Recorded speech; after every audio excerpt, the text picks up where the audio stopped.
جمهور كبير جدا، وهذا الجمهور مع فريقه للنهاية ولنهاية المشوار.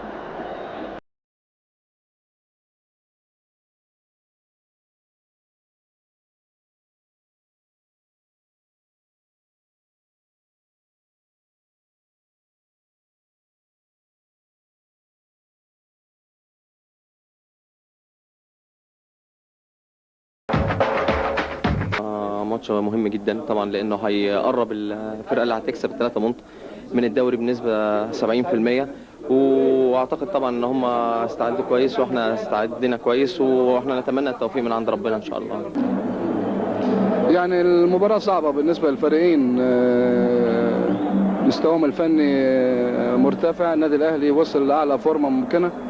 بالنسبه للاسماعيلي الحمد لله طوال الموسم بنقدم عروض جيده وثبات ونتائج جيده، وان المباراه بتاعت الاهلي بتساوي 3 نقاط، لكن لابد ان نعترف انها مباراه حتى بدون ما نقول انها مباراه قمه وانه متساويين. دائما لقاء اي فريق مع النادي الاهلي او حتى مع نادي الزمالك بيكون له يعني رونق خاص واهتمام كبير جدا.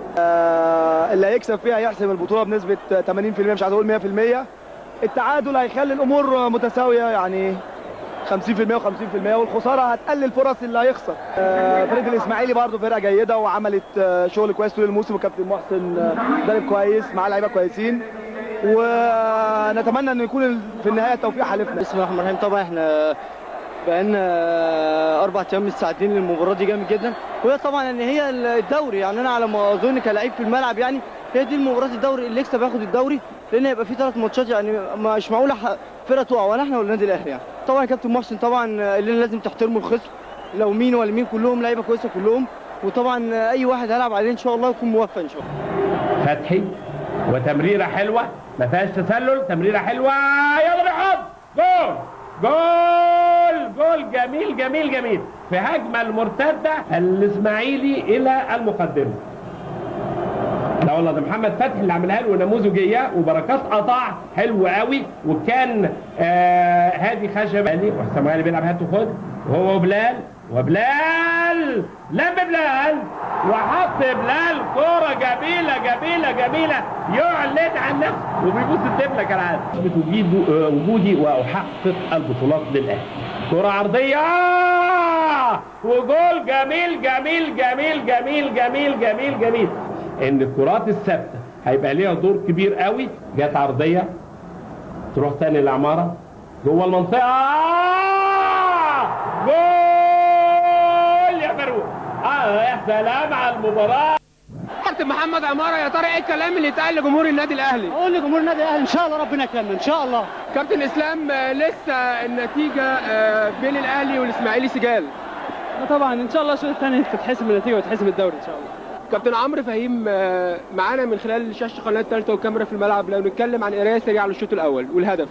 هو الحمد لله طلعت من قدام فاروق الحمد لله، ورحت حطيتها بدماغي الحمد لله، ركزت فيها قوي في الزاويه الحمد لله، حصلت على الهدف ان شاء الله.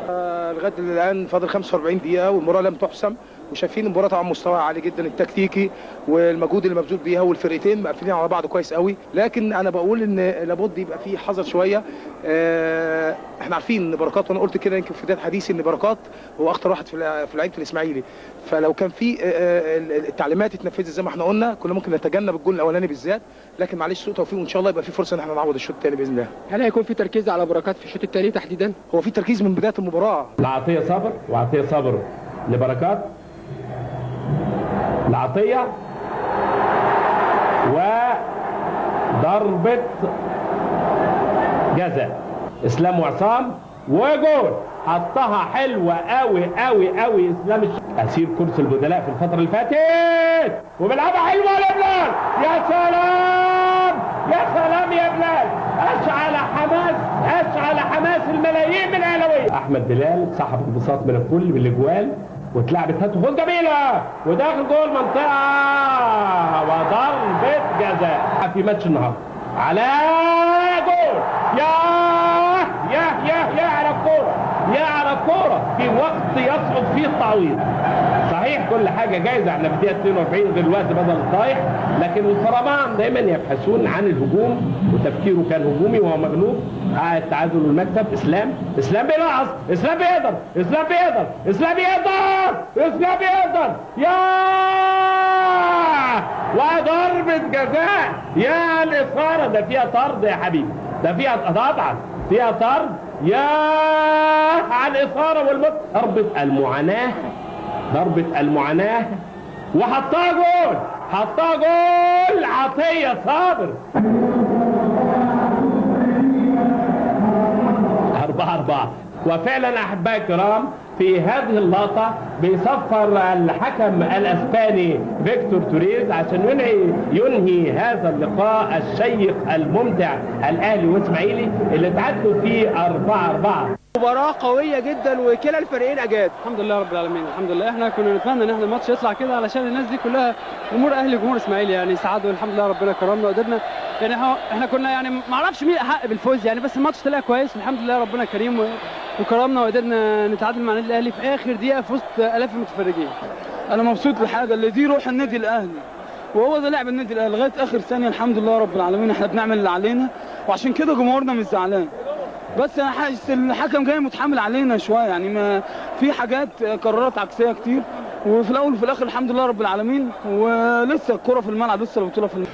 والنتيجه انا بعتقد انها عادله لان الفرقتين كافحوا وكل فرقه ادت اللي عليها، وطبعا الروح دي احنا اخوات قبل اي حاجه، ولازم الجماهير تبقى عارفه ان احنا كلنا اخوات سواء في الملعب او بره الملعب، وبيجمعنا حب بعيد عن الملعب خالص، ودوبك فتره الملعب اللي كل واحد بيأدي وانتمائه لفريقه ما يقللش من حبه لفرقته كده يعني. لا والله انا بقول الحمد لله والشكر لله، النتيجه بتاعت ربنا سبحانه وتعالى. احنا بيتهيألي المباراه يعني اجمل مباراه اتلعبت في الدوري او من على مدار يمكن 3 سنين او سنتين. انا بيتهيألي ما فيش من حد من لعيبه النادي الاهلي اثر او من لعيبه الاسماعيلي اثر. مباراه صراحه يعني هي نتيجه كبيره 4-4، بس في اهداف صراحه، وانا بقول كفايه ان احنا قدرنا ان احنا نعمل مباراه كويسه. في الاخر طبعا احنا حبايب، احنا الاهلي والاسماعيلي واحنا اللعيبه، عشان تبقى عارف ما فيش مشاكل بيننا وبين بعض. حساسيه الماتش بالنسبه لبطوله الدوري وبالنسبه لقمه الدوري يعني، بالنسبه لفرقه النادي الاهلي وفرقه النادي الاسماعيلي والمنافسه على بطوله الدوري، فمن هنا كانت اهميه الماتش وحساسيته يعني. كابتن محمد بركات احسن لاعب في مباراة النهارده، وكانت احسن مباراة فعلا في مشوار الدوري العام. تقييمك سريع لهذه المباراة؟ بسم الله الرحمن الرحيم. ماتش صعب جدا بالنسبه للاهلي وبالنسبه للاسماعيلي، لان الاثنين مع بعض في البونت، واي فرقه هتكسب هتحسم بنسبه كبيره قوي بطوله الدوري العام، فده عايز يكسب وده عايز يكسب. النادي الاهلي طبعا فريق محترم جدا، فريق طبعا واضح ان هو مستواه ارتفع بنسبه كبيره جدا الفتره الاخرانيه بدليل نتائجه وعروضه في نفس الوقت.